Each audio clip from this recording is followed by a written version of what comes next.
क्षमा करना विद्यार्थियों, बीच में कोई फ़ोन आने से थोड़ा व्यवधान उत्पन्न हो गया था। हाँ, तो हम चर्चा कर रहे थे कि जो श्रृंगार काल है, जो पंडित विश्वनाथ प्रसाद मिश्र द्वारा जो नामकरण दिया गया है, ये श्रृंगार नाम है वह उचित या युक्तियुक्त नहीं ठहरता है, क्योंकि श्रृंगार के अलावा अन्य जो प्रवृत्ति की रचना है, जैसे नीतिपरक रचनाएँ भी इस युग में लिखी गई है, भक्तिपरक भी लिखी गई है, और यहाँ तक कि जो वीर रस की जो रचनाएँ हैं वे भी बहुतायत मात्रा में लिखी गई है।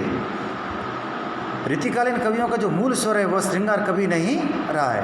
यानी श्रृंगार का जो मूल स्वर जिसे प्रेम कहा जाता है, वह प्रेम इन कवियों का कभी भी उद्देश्य नहीं रहा है। इनका उद्देश्य तो अपने आश्रयदाता राजाओं को प्रसन्न करने के लिए अर्थोपार्जन करना था। उनका क्या उद्देश्य था? ये जो दरबारी कवि थे, उनका एकमात्र उद्देश्य क्या था कि इस प्रकार की कविता सुनाओ जिससे उनका जो आश्रयदाता राजा है, सेठ है, रईस व्यक्ति है, वह प्रसन्न हो जाए और प्रसन्न होकर उनकी जीविका के लिए कुछ उन्हें दान में दे दे, उनकी किसी प्रकार से अर्थोपार्जन, जिसे अर्थ यानी धन, उनकी जो जीविका है वो धन इत्यादि के लिए इस प्रकार की कविताओं की रचना कर रहे थे। तो इसलिए उनका जो श्रृंगार या प्रेम की जो रचना है वह रचना करना उनका कभी भी उद्देश्य नहीं रहा है। श्रृंगार में उनकी रुचि को देखते हुए इन्होंने श्रृंगार पर कविताएं लिखी है। और इनके जो आश्रयदाता राजा थे वे कैसी प्रवृत्ति के थे? विलासी प्रवृत्ति के थे, क्योंकि ये जो मुगल काल था उसमें केंद्रीय शासन था। यानी दिल्ली की जो मुगलों का जो शासन था उस समय जो छोटे छोटे राजा थे उनमें आपस में युद्ध नहीं हो रहे थे, क्योंकि जो केंद्रीय शक्ति जब मजबूत होती है तब आपस में जो छोटे छोटे राजा होते हैं उन पर नियंत्रण अधिक हो जाता है। इस कारण जो युद्ध वगैरह की जो स्थिति होती है वह नहीं होती है। तो जो ये छोटे छोटे जो राजा थे, ये केंद्रीय शक्ति इन मुगलों के अधीन होकर राज कार्य कर रहे थे। तो युद्ध वगैरह इत्यादि नहीं होने से वे केवल जनता से धन कर इत्यादि के रूप में कर इकट्ठा करना और उसका कुछ अंश अपने पास रखना, कुछ केंद्रीय शक्ति आदि को उनके युद्ध वगैरह होते थे उनके लिए, उनकी सहायता इत्यादि के लिए वे उसका उपयोग लेते थे। तो इस प्रकार से उनका एकमात्र जो जीवन था वह विलास के लिए बीत रहा था, यानी आराम कर रहे थे, विलास में जीवन बिता रहे थे। उन्हें किसी प्रकार उनके जीवन में किसी प्रकार की वीरता का स्थान नहीं था। यद्यपि इस काल में श्रृंगार रस की प्रधानता है, परंतु ये स्वतंत्र न होकर सर्वत्र रीति पर आश्रित है, अतः ये नामकरण उचित नहीं है। ये सत्य है कि इस काल के अंदर श्रृंगार है उसकी प्रधानता अपन को देखने को मिलती है, लेकिन ये जो श्रृंगार रस है या जो श्रृंगार है ये स्वतंत्र रूप में न होकर जो रीति है उस पर ही आश्रित था। यानी मुख्य जो अवलंबन था वह रीति का था और रीति के रूप में ही श्रृंगार का चित्रण हुआ है। इस प्रकार से जो श्रृंगार काल जो नाम है ये उचित नहीं है। अगला जो नाम है, नामकरण है जो रीतिकाल, ये आचार्य रामचंद्र शुक्ल द्वारा ये नामकरण दिया गया। उन्होंने अपने साहित्यिक इतिहास में इस काल को रीतिकाल नाम दिया गया और ये रीतिकाल नाम भी अपने संपूर्ण विवादों के बावजूद विद्वानों द्वारा सर्वमान्य रूप से स्वीकार कर लिया गया है। आचार्य रामचंद्र शुक्ल ने इस युग का नामकरण रीतिकाल किया। उनका मत है कि इन रीति ग्रंथों के कर्ता भावुक, सहृदय और निपुण कवि थे। उनका उद्देश्य कविता करना था, न कि काव्यांगों का शास्त्रीय पद्धति का निरूपण करना। आचार्य रामचंद्र शुक्ल ने कहा कि वे यद्यपि काव्य शास्त्र का सहारा लेके लक्षण ग्रंथों की रचना कर रहे थे, यानी पहले किसी काव्यांग रस इत्यादि, रस शब्द शक्ति इत्यादि जो भी काव्य का जो अंग है उसका वे काव्य शास्त्रीय रूप में उसका विवेचन करते थे, उसका निरूपण करते थे और तत्पश्चात पहले लक्षण देके फिर अपने स्वरचित उदाहरण या अन्य किसी कवि के रचित उदाहरणों द्वारा उसकी पुष्टि करते थे, उसको समझाने का या उसको पुष्ट करने का प्रयास करते थे।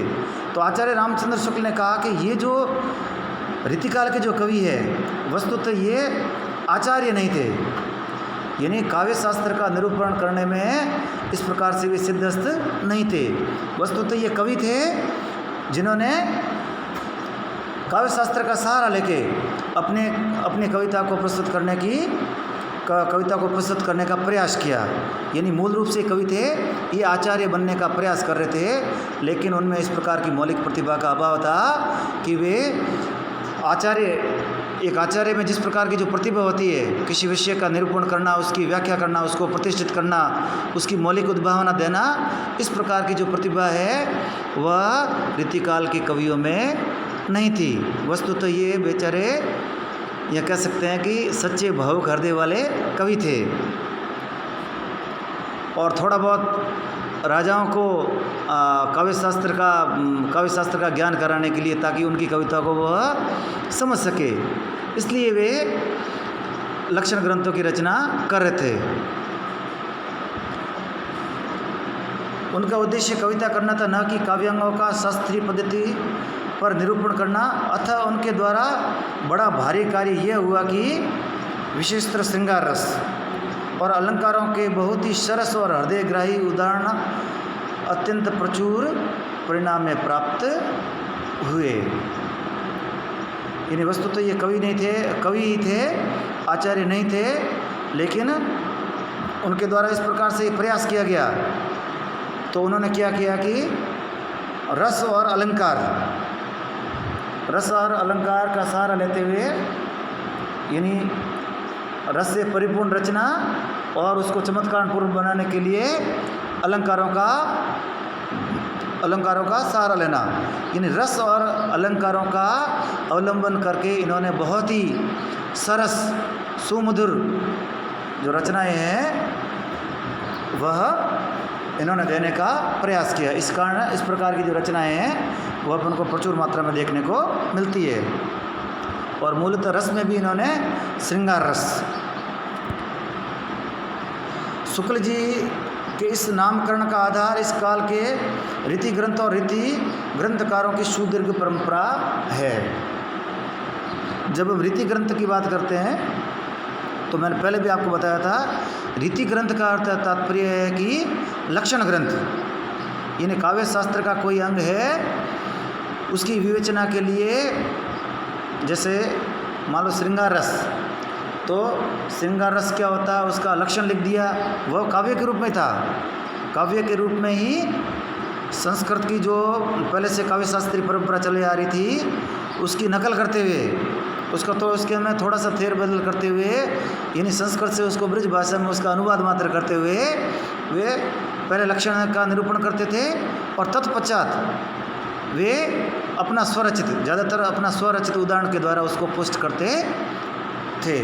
तो ये जो परंपरा है लक्षण और उदाहरण, पहले लक्षण रखना और फिर स्वरचित उदाहरण रखना, ये लक्षण उदाहरण की जो परंपरा है, इस परंपरा को ही रीति ग्रंथों की परंपरा कहा जाता है। तो जो रीति शब्द है या जो रीति ग्रंथ से अपना क्या तात्पर्य है, ये जो है अवधारणाएं अपने मस्तिष्क में बिल्कुल स्पष्ट होनी चाहिए, अन्यथा इसके अभाव में जो रीतिकाल है उसके कवियों को हम बेहतर ढंग से नहीं समझ पाएंगे। इस नाम को सभी विद्वानों ने लगभग एक मत से स्वीकार कर लिया। आचार्य हजारी प्रसाद द्विवेदी, डॉक्टर नगेंद्र आदि विद्वानों ने भी शुक्ल जी द्वारा दिए गए इस नाम को स्वीकार कर लिया। डॉक्टर भगीरथ मिश्र ने इस युग को रीति काल के नाम की सार्थकता को स्पष्ट करते हुए उन्होंने कहा है, डॉक्टर भगीरथ मिश्र है, उन्होंने रीतिकाल के इतिहास संबंधी उन्होंने ग्रंथ लिखे हैं, और उन्होंने ये कहा है कि कलाकाल कहने से, यानी रीतिकाल जो नाम दिया गया आचार्य रामचंद्र शुक्ल द्वारा, डॉक्टर नगेंद्र और आचार्य हजारी प्रसाद द्विवेदी, ये जो बड़े बड़े जो विद्वान हैं उनके द्वारा ये नामकरण स्वीकार कर लिया गया।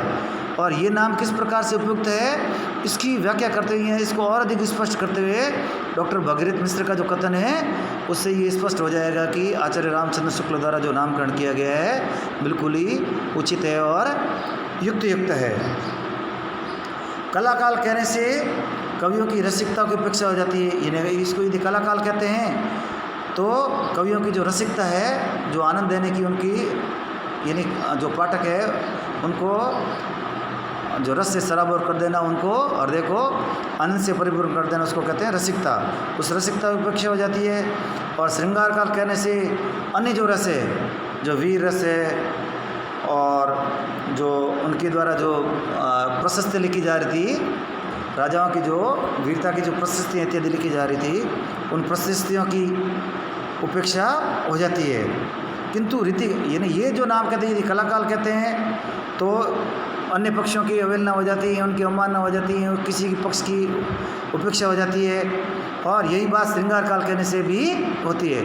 लेकिन यदि हम इस काल को रीतिकाल कहते हैं, किंतु रीतिकाल कहने से प्राय कोई भी महत्वपूर्ण वस्तुगत विशेषता उपेक्षित नहीं होती। यानी रीतिकाल कहने से श्रृंगार की, कला की, अलंकार की, ये सारी जो विशेषताएं हैं वह रीति की में ही सम्मिलित हो जाती है और प्रमुख प्रवृत्ति वो अपने सामने आ जाती है। यानी अपन रीतिकाल के जो रीति जो है, रीति शब्द का प्रयोग करने से उसमें अलंकार, श्रृंगार, कला, सब अन्य जो प्रवृत्तियां हैं वो सारी इसमें सम्मिलित हो जाती है। ये युग रीति पद्धति का युग था। ये धारणा वास्तविक रूप से सही है। वस्तुतः यह रीति पद्धति का ही युग था। मैंने अभी आपको बताया था कि ये रीति ग्रंथों की रचना क्यों की जा रही थी, क्योंकि ये दरबारी कवि थे। ये राजाओं का मनोरंजन करने के लिए, अपने आश्रयदाताओं का मनोरंजन करने के लिए काव्य की या कविता की रचना कर रहे थे। लेकिन कविता राजा को समझ में भी आ जाए, थोड़ा बहुत राजा उसको समझ ले, या राजा का जो ज्ञान है उसको तुष्ट करने के लिए, उसको प्रसन्न करने के लिए वे काव्य शास्त्र का ज्ञान भी उन्हें साथ में देना चाहते थे।